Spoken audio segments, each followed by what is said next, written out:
بەڵام ڕزان دووبارە سڵاوتان لێبێ لە تەوەری دووەم گفتوگۆ دەکەین سەبارەت بە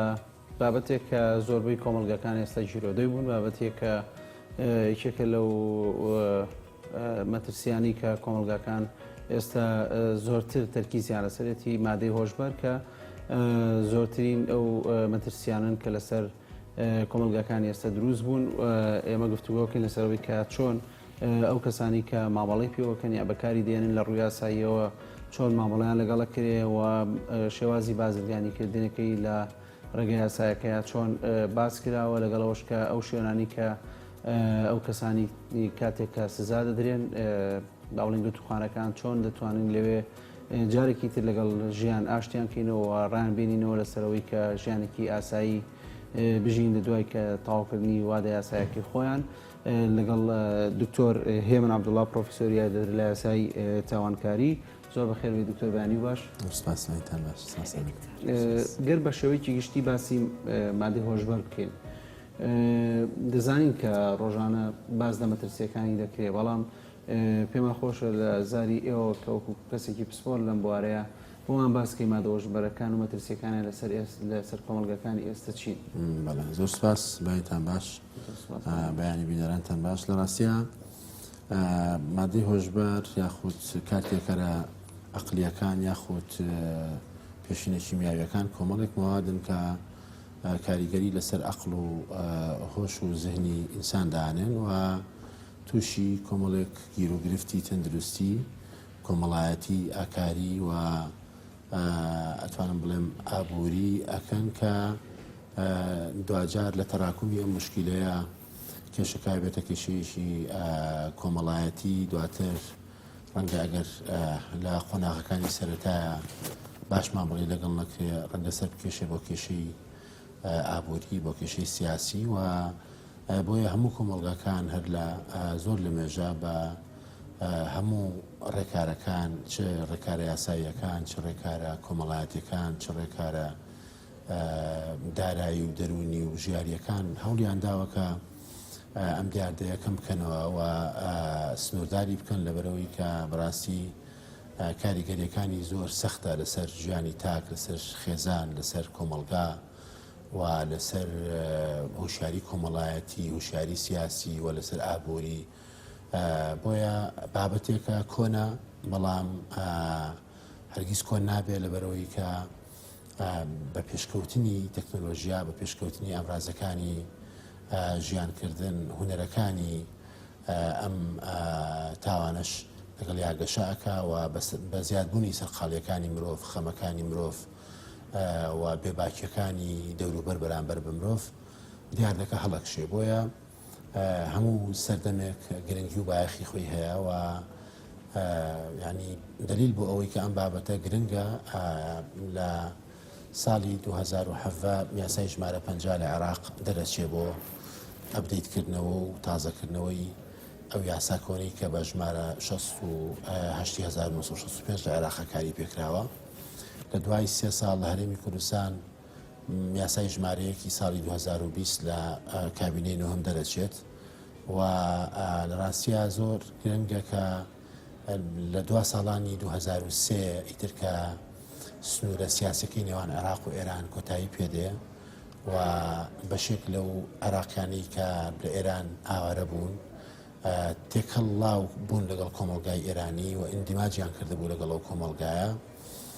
لە دوای گەڕانەوەی ئەوان قۆناغی گەشەسەندنی دیاردەکە لە عێراق و هەرێمی کوردستان ئەتوانم بڵێم بە شێوەیەکی بەرچاو زیادی کردووە. کارەکەی ئەوە بوو کە ینی لە ئێرانە یەکێک لە وڵاتانی کە بە زۆرتر تەرکیز لەسەرەوەی کە مادەی هۆشبەرتیا زۆر بڵاوە. گەڕانەوەی ئەو خێزانانە کاریگەری لەسەر کۆمەڵگەی عێراقیشە بوو. بە بڕوای من هەم گەڕانەوەی خێزانەکان و هەم ئاوەڵاکردنی سنوورەکان بەڕووی ئێرانە. لە ڕاستیە ئەو خێزانانی کە گەڕاشنەوە عێراق تەنها پەتاکەیان لەگەڵ خۆیان نەهێنا عێراق، تەنها دەردەکەیان نەهێنا، بەڵکو بەشێکی زۆری ئەو خێزانانە ئێستا لە عێراقا سوڵتەی حاکمن و سیاسەتەکەن و ئەتوانم بڵێم لەسەرەوەی هەڕەمی سیاستن. بۆیە بە شێوەیەک لە شێوەکان ئەتوانم بڵێم بە منەظەمی یاخود بە ڕێکخراوی ئەم دیاردەیە ئێمە هەسی پێکەین وەکو پسپۆر ئەم دیاردەیە بە منەظەمی لە 2023ەوە لە عێراقا زیا ئەکات و بەداخەوە لەم کۆتاییە لەگەڵ نەمانی دیسپلین لەسەر سنوورەکانی هەرێمی کوردستان لەگەڵ گەشە سندنی ئەوەی پێوترێ بەها مادیەکان و نۆرمە مادیەکان لە کۆمەڵگەی ئێمەیە دیاردەکە زیادی کردووە و بەو هیوایە یعنی ئەم ڕێکارە تازانی یاسا نوێەکە بتوانێت سنوورێکی بۆ دانێت. بەڵێ دکتۆر سزاکانی بەکارهێنانی ئەم مادەیە چییە لە دەستوری عێراقدا؟ سزاکان لە دەستور نەهاتووە، سزاکان لە یاسای ژمارەیەکی ساڵی 2020 هاتووە کە لە ڕاستی ئەم یاسایە دوو جار لە پەرلەمانی کوردستان گفتوگۆ کرا. جاری یەکەم لە مانگی 12 بە تەحدید پەسەند کرا چۆ سەرۆکایەتی هەرێم بە بڕیاری ژمارە 4 2020 گەڕاندەوە جارێکی تر تێبینی هەبوو لەسەری 8 نۆی 2020 یاساکە لە پەرلەمان تەمریر بۆ دەرچووە. یاساکان بەڵێ یاساکە نوێیە 90 ڕۆژی داناوە لە دوای بڵاوکردنەوەی لە وەقای هەرێمی کوردستان لە دوای 90 ڕۆژەکەوێتە بواری جێبەجێکردنەوە. ئەتوانم بڵێم یاساکە ئەگەر کەوتبێتە بواری جێبەجێکردنیشەوە مانگێک زیاتر نییە، بۆیە یاساکە بەڕاستی پێویستی بەوە هەیە کە خەڵکی لەسەر ڕابهێنرێ و یاسایەکی گرنگە لە ڕاستیە. یاسا کۆنەکە زۆر کەم و کوڕیتیا بوو. ئەم یاسایە لە مادەکانی بڵێ لە مادەکانی 25 بۆ 39 معالجەی ئەم معالجەی جینایی و معالجەی ئەوەی پێوتێ چارەسەری دەرونی پێشکەش کردووە بۆ ئالوودەبووان. بە شێوەیەکی گشتی یاساکە ئەتوانم بڵێم بە چەند مەرتەبەیەک بە چەند ئاستێک سزاکانی جا کردوێتەوە بۆ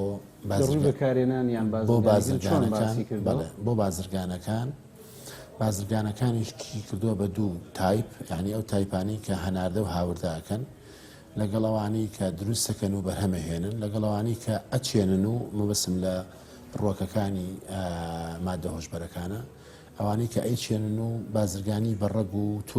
گەڵا و ئەوەکەن ئەمانە سزای بەندکردنی هەتایی لەگەڵ لە سێدارەدانی بۆ داناون لە مادە 25. لە مادە 26 کۆمەڵێک ئاکتی تر کۆمەڵە چالاکی تاوانکاری تری ڕیز کردووە کە ئەمانە سزاکەیان بەندکردنی هەتایی یا بەندکردنی کاتیە لەگەڵ غەرامەیەکی مادی کە لە نێوان 30 بۆ 90 ملیۆن دینارایە. دواتر لە مادەکانی دواترە سزاکان وردە بە پێی توندی و سوچی کردەوە تاوانکاریەکە سوکراوەتەوە تا ئەگاتە ئاستی غەرامە ئەوە خۆسەک پێچی غەرامەی مالی کە لە نێوان ئەتوانم بڵێم کەمترین نسبەتی لە نێوان 2 ملیۆن بۆ 5 ملیۆنە، بەڵام ئەوەی گرنگە بەکاربەری جا کردوێتەوە یاخود ئالوودەبووی جا کردوێتەوە لە ڕووی سزاییەوە لە ئەو کەسانی بە بڕوای من زۆر کارێکی باشە لەبەرەوەی ڕاستیە ئالوودەبوو بەر لەوەی تاوانبار بێ قوربانیە و ئەبێ مامەڵی نەخۆشی لەگەڵا بکرێ و ئەبێ ڕێکاری پێویست بگیرێتە بەر بۆ چارەسەرکردنی لە ڕووی تەندروستی و لە خولەکانی شیاندن و لە پەیمانگاکانی شیاندن و ڕاهێنانەوە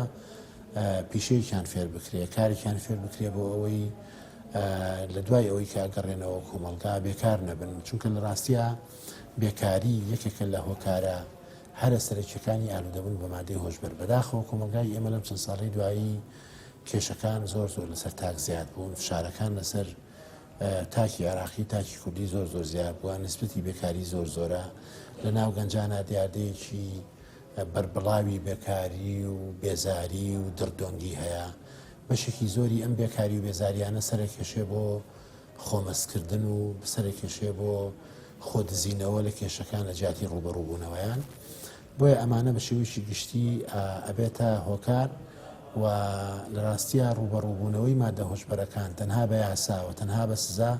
سیاسەتیشی هەڵەیە، ئەبێ هاوشانی ئەم یاسا باشەی کە ئێستا هەیە جێبەجێکردنێکی باشە بێ لە ڕاستیە و ئەو دا و دەستگایانی کە یاساکە لە مادەکانی 38 و 39 باسی کردووە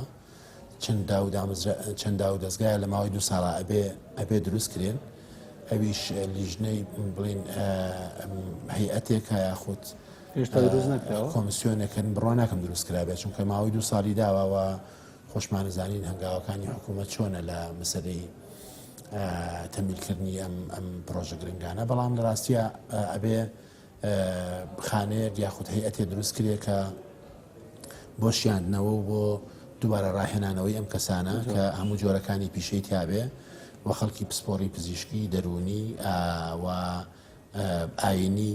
کاری تیا بکەن و هاوشان و هاوکات بەرنامەی کۆمەڵایەتی بەرنامەی ئابووری بەرنامەی دینی هەبێت بۆ دووبار ڕاهێنانەوەی ئەو کەسە دینە سەرەوە بابەتە بەڵام لەبەرەوەی کە یاساکە نوێیە لەگەڵ ئەو کەسانی کە بەهۆی ئەمادەوە دەستگیر کراون یا حکوم دراون هیچ گۆڕانکاریەک لە حکومی ئەوانیان مامەڵەکردنی دادگا لەگەڵیان ڕوئەیات لە ڕاستیا من بۆ خۆم دراسی یاساکەم کرد و ئەوەی تێبینیم کرد لە یاساکە هیچ شتێکی لەسەر ئەم بابەتەتیانە بەڵام ئێمە لە یاسای سزادان خۆش گرنگەوە لە یاسای سزادان پرەنسیپێکمان هەیە چەند حکومێکمان هەیە کە پرەنسیپێکەیە کە پرەنسیپی هەڵبژاردننی باشترین یاسا بە تۆمەتبارە بۆیە بەڕاستی ئەوانەی کە حکوم دراون ئێستا لە بەندیخانەکانن ئەسڵ وایە بەپی بنەماگشتەکانی یاسای سزادان ئەگەر ئەم یاسایە باشتر بێ بۆیان چ لە ڕووی سزاوە چ لە ڕووی ڕێکارەکانی ئالوودەبووان و ڕاهێنانەوەی ئالوودەبووان ئەگەر باشتر بێ بۆیان ئەبێ ئەو حکومە کە دراوە لە سریان هەموار بکرێ بگونجێنرێتەوە لەگەڵ یاسانوەکەیە بەڵام بە شێوەیەکی گشتی لە ڕووی سزاییەوە سزاکانی سا قورسترن بۆیە ڕەنگە سوودی لێ نەبین لە ڕووی سزایی ئەوەی کە لە ئەو کەسانی کە دەستگیر دەکرێن یان حکومە درێن بۆی بەکارهێنانی مادەی هۆشبەریان بازرگانیکردن کە بەڕێز بە جوانی باست کرد مامەڵەیان چۆن لەگەڵەکرێ کاتێک کە ئەچنە گرتوخانەکان ئایا ئەمانە جارێکی تر هەوڵە درێت بۆی ئاش بکرێنەوە لەگەڵ ژیانەوە دان بە هەڵی خوا نابنێن بۆی کە ئەم مادەی کە بەکارێنە ناوە زیانی هەبووە ینی چۆنە ئەمە ڕاستیا بەکو پێشتر باسم کرد ئەبێ مامەڵەی داو دەستگا فەرمیەکان لەگەڵ بازرگانەکان و ئالوودەبووان مامەڵەیەکی جیاواز پێ بێگومان لە زۆر وڵاتی دنیا ئالوودەبووان ئەگەر تێوە نەگلابن لە بازرگانیکردن یاخود هاندان یاخود بەشداریکردن یاخود ڕاکێشانی خەڵکی تر بۆ بەکارهێنانی مادەی هۆشبەر لە زۆر وڵاتانی دنیا ئەمانەوە کو نەخۆش سەیرەکرێن و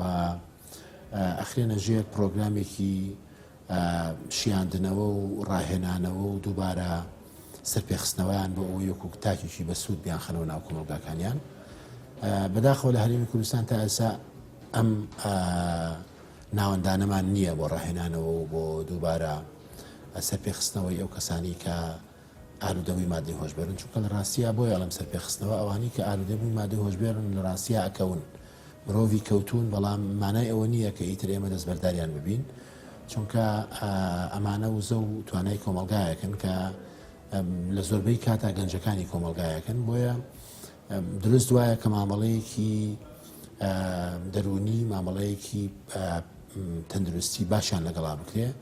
هەتا ئەم لە حسەیە کە مەقسە بۆ جنابتەکەم ئێمە ئەو ناوەندەمان نییە لە هەرێمی کوردستان ئەگەر چی یاساکە دەرچووە و حکوومەتی پابند کردووە بە دروستکردنی کەشتێکی زۆر باشە لە ڕاستیە ساڵانێکی زۆرە ئێمە درکمان بۆ کردووە کە ئەو یاسا کۆنا کاڵا بە قەت باڵای هەڵکشانی دیاردەکە نییە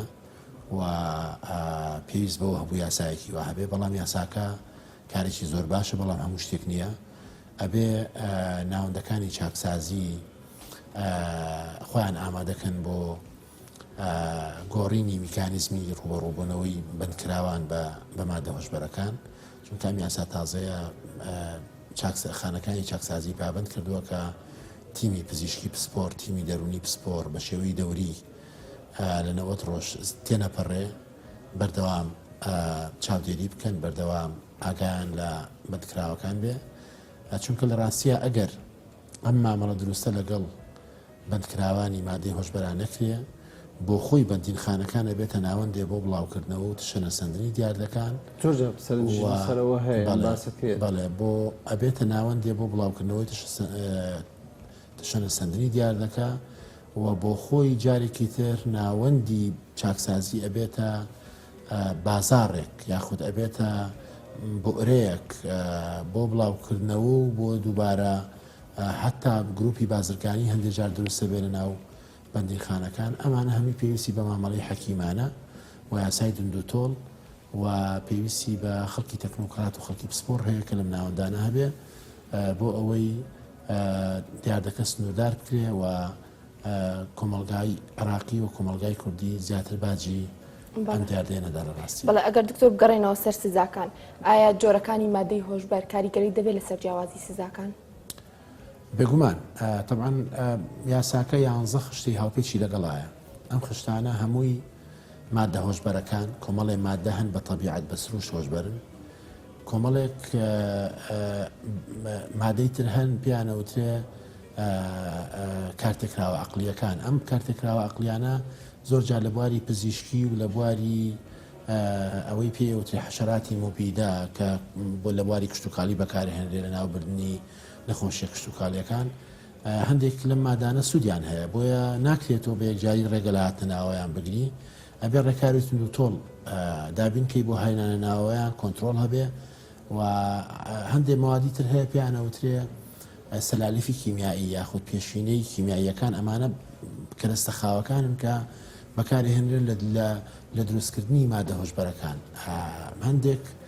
داودەرمانی پزیشکی هەیە کە بە جوڕعەیەکی زیاد بخورێ ئەتوانێت وەکو مادەی هۆشبەر بەکاربێ هیچ سزایەک لەسەر ئەوە دروست دەبێت بێگومان ئەو پزیشکەی کە سەرفیەکە ئەو دەرمانخانەیە کە سەرفیەکە و ئەو کۆگایی کە سەرفیەکە کۆگای دەرمان مەبەستمە هەمووی بە شێوەیەکی زۆر ڕێک و پێک لە یاساکەیە ڕەنگڕێژکراوە تەبەن یاساکە ئەتوانم بڵێم کوتومت کۆپیکراوی یاساکەی عێراق کە 2007 دەرچووە طبعا یاسای ژمارە 50 2007 لە حکوومەتی ناوەندی یاساکە بە بڕوای من وەکو پسپۆڕێک پێم وایە یاساکی زۆر نوعی باشە ئەگەرچی هەندێک تیبینی بچووکەیە لەسەر یاساکە یەک لەوانە حەزەکەم ئاماژەی پێ بدەم یاساکە دەقێکی تایە ئەڵێ ئەگەر هات و ئالو دەبوو خۆی پێشکەشی دەسەڵات کرد خۆی پێشکەشی ئەم خانەیە کرد کە بۆ دووبارە چارەسەرکردن و ڕاهێنانەوەیانە ئەوە لەم حاڵەتەیە سکاڵی یاسایی لەسەر ناجوڵێنرێت ئەمە کارێکی زۆر باشە هەندانێکی زۆر باشی تایە بە بڕوای من هەندانەکە زۆر باشترە بوو ئەگەر جگە لە خۆی خزمانی پلەیەک و پلە دووشی ئیزافە بکردایە بۆ ئەم مادەیە باوک دایک خوشک برا ئەو کاتە خێزان ئەبوو بە بەشێک لە چاکسازی بۆ لە چارەسەر باوکێک ئەزانێ کوڕەکەی بەم چەشنەیە ئێستا بەپێی ئەم دەقا باوکێک بزانێ کوڕەکەی بەم چەشنەیە بڕوە بۆ ئەم ناوەندە حاڵەتەکە بگەێنێ کوڕەکەی سزا دێ چونکە بەس بۆ خۆی هاتووە بەزەگەر بەو شێوەیە بواە کە ئێستا من عەرزم کردن باوک خوشک برا ئەو کاتە خێزان هەمووی ئەبوو بە خانەیەک بە کوتلەیەک بۆ ڕوبەڕووبوونەوەی دیاردەکە شتێکی زۆر سەلیم و ڕێکوپێگە بوو بەڵام لەگەڵ ئەمەشا ئەمەمانەیە ئەوە یاساکە خراپە یاساکەشی زۆر باشیتیە شتێکێک کە مەسەلەن ئەوەی کە لە ڕێی یاساییەوە تۆ ڕێکارێکی تون بگریتە بەر مانای ئەوە نییە کە ڕێگری لە بڵاوبوونەوە بکەوە تایبەتی لە مادەی هۆشبەرە هەندێک لە وڵاتان مقدارێک یان بڕێکی دیاریکرا و ڕێگە پێدراوە ئەدەن بۆی کە لە بواری مادەی هۆشبەرە کە یارمەتی نەخۆشەکەەوە بۆ نە هۆڵندا و لەوێژ ڕێژی بەکارێنەر زۆر کەمە لە بواری بۆچی ئەم ڕێگەیان گرتوۆتە بەر ئایا ئەم ڕێگەیە پاش بیرکردنەوە و دراسەکردن بووە و سوودەکانی ئەم شێوازە ڕێگەگرتنە بەرە چییە؟ بەڵێ هاوڕێگیان مەسلەی مادەی هۆشبەر طبعا بۆ معلوماتان یعنی مناقەشی زۆر هەیە لەسەر ماهیەتی مادەی هۆشبەر توانم پێت بڵێم یعنی بەشێک لە ئەو کەسانی کە پسپۆڕن لەم بوارە پێیان وایە کە لە جگەرەوە نسبەتی تەخدیر هەیە هەتا ئاگاتە هەموو مەشروباتی کحولی و مادە هۆشبەرەکانیش ئەمانەش هەمویان مادەی هۆشبەرن بەڵام ئەوەی کە یاسادانەر حەدێک دانێ یاخود سنوورێک دانێ ئەلێرەوە بۆ نمونە بەکاربەر شایانی سزایە ئەمە پەیوەندی هەیە بە ئەمە پێڵین سیاسی تەجریم پەیوەندی هەیە بە نۆرم و بەها و قیەمە کاریگەرەکان لەو کۆمەلگایە بۆ نمونە لە دەوڵەتێکی وەکو یەمەنە بەکارهێنانی قات لە چاخانە و لە ماڵەکان و لە شوێنە گشتیەکانە چۆن لای ئێمە نێرگە لە پێشکەشەکرێ چا پێشکەشەکرێ لەوێ نسبەتێکی دیاریکراو لە قات پێشکەشەکرێ ئەمە کە بوو بە دیاردا مشەرع ناتوانێت یاخود یاسادانەر ناتوانێت بەتوندی ڕوبەڕووی بێتەوە بێت دەست و پەنجەی لەگەڵان نەرمکە ئەم حاڵەتی کە جنابەت باسیەکەی لە هۆڵەندا مەسەرەن لە سوید لە یەمەن لە حتا لە کۆمەڵێ لە وڵاتانی دەوروبەر ئەمە لە ڕاستیە ئەتوانم بڵێم دەست و پەنجە نەرمکردنە لەگەڵ دیاردەکە چونکە دەوڵەت لە توانای نییە ڕوبەڕووی دیاردەکە ببێتەوە چونکە بووە بە بەشێک لە کللتور بووە بە بەشێک لە عورف لە بەهای قیەمی و ئەخلاقی کۆمەلگاکە بۆیە یعنی ناتوانێت ڕوبەڕووی ببێتەوە ڕەنگە لە ئەگەر بارودۆخەکە ئاوا بڕوا لە هەرێمی کوردستان ڕەنگە ئیتر خوب بۆ خۆی سروشتی ڕوبەڕووبوونەوەی مادەهۆژبەرەکان بەم شێوەیە لە سەرەتایە ئەبێ نەهێڵی بگاتە ئەو دۆخە کە گەیشتە ئەو دۆخە بێگومانە بێت دەست و پەنجەی لەگەڵ نەرمکەی و ئەبێ بە بڕوای من ئەوەی کە من تێبینیەکەم ئەوەی کە من ئەی بیستم و ئەی بینم لە هەرێمی کوردستان دیاردەکە زۆر مەترسیدارە بە تایبەت لە دوای دەرچوونی بازگە سنووریەکان و دەرچوونی دەروازە سنووریەکان لە کۆنتترۆلی حکوومەت لەگەڵ یعنی تەشەنە سندنی ئەوەی پێی ئەوترێت توجارەتی حیزبی و توجارەتی شخصی خاچاق بەڵێ و لەگەڵ گەشە سندنی هێنانە ناوەی کاڵا و شمەکەکان بە ڕێگەی ئەوەی پێوتێت تەنسیق یعنی دیاردەکە بەڕێی من زۆر زیاتر مەترسیدارە بێ و بە هەڵکشانی دیاردەی بێکاری بە ئاوڕنەدانەوە لە گەنج و لە ئەو زەوتوانایی ئەم وڵاتە بە بڕای من دیاردەکە زیاتر گەشە ئەسێنێ بە نەبوونی چاودێری لەسەر دیسکۆکان لەسەر شوێنەکانی کێشانی نێرگەلا چوزانم چاخانە و کافەکان بەڕێی من دیاردەکە هەڵەکشێ و ئەتوانم بڵێم لە کوردستان ئێستا بەکارهێنان بە شێوەیەشی شاراوە گەشتە ئاسێکی مەترسیدار بۆ معلوماتان لە ساڵی پار ئامارێکم وەرگرت لە کاروباری کۆمەڵایەتی لە وەزارەتی کاروباری کۆمەڵایەتی ڕێژەی بەندکراوان لەسەر مادەهۆژبەرەکان لە هەرێمی کوردستان لە هەموو پارێزگەکانی هەرێمی کوردستان 1/6 هەموو بەندکراوانی هەرێمی کوردستانە یعنی 1/6 هەموو بەندکراوان یعنی حکومدراون بە مادەی هۆژبەر کە ئەمە حجمێکی زۆر گەورەیە جگە لەوەی کە لە کۆمەلگا ئێمە ئەزانین بە مەستوری بە شاراوایی چەند کەیس هەیە کە خێزانەکان شاردویانەتەوە لە تەسیسدا و پێم وایە حجمەکە بۆ شێوەیە بەڵێ دکتۆر زۆر سپاس بۆ زانیارەکانت تەوەرەکە دەوڵەمەند کردین دکتۆر هێمن عەبدوڵڵا پرۆفیسۆری یاریدەدەر لە تاوانکاری لە یاسای تاوانکاری لەگەڵمان بوو.